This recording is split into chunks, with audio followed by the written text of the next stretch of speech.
सभे मगहिया भाई बहन के भुलेटन काका के राम राम।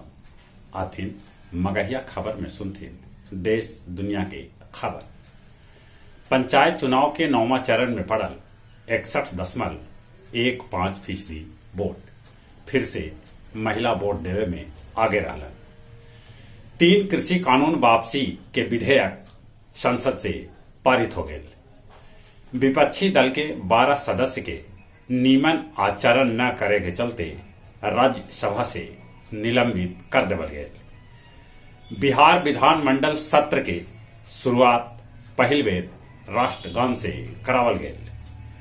बिहार विधान परिषद के 199वां शीतकालीन सत्र के हर सीट पर डिजिटल डिवाइस लगावल गए। वाइस एडमिरल आर हरि कुमार आज संभालतन नौसेना प्रमुख के भार। तमिलनाडु सरकार राजीव गांधी के हत्यारा सभे के चाह है रिहाई। मुजफ्फरपुर आई हॉस्पिटल में मोतियाबिंद ऑपरेशन करावे के बाद 26 आदमी के आंख के रोशनी चल गए। मुंगेर में बूथ पर बायोमेट्रिक सिस्टम से जांच कराई वोटर के खाता से रुपया उड़ा लेवल गए। 2021 के वर्ल्ड ऑफ ईयर बनल वैक्सीन। हर दिन वैक्सीन शब्द डेटा में सबला बेसी आयल। भारतीय मूल के पराग अग्रवाल बनलन ट्विटर के सीईओ। पाकिस्तान में भीड़ कैलक पुलिस पर हमला।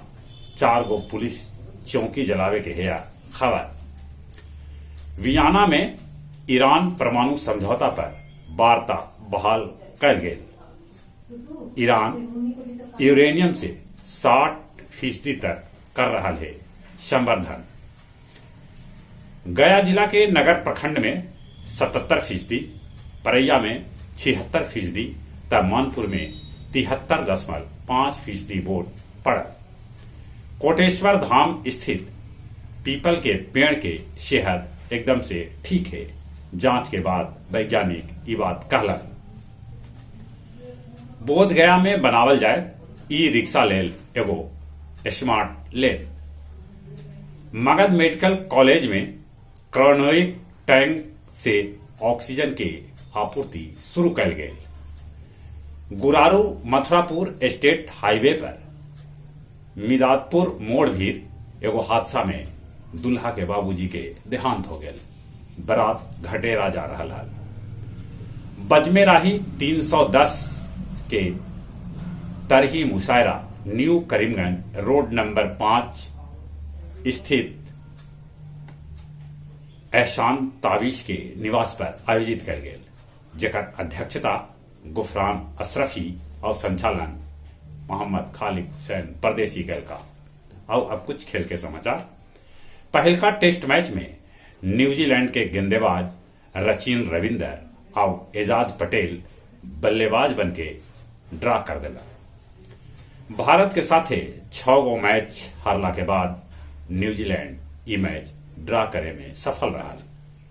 भारतीय महिला फुटबॉल टीम चिल्ली से 3-0 से हार गए।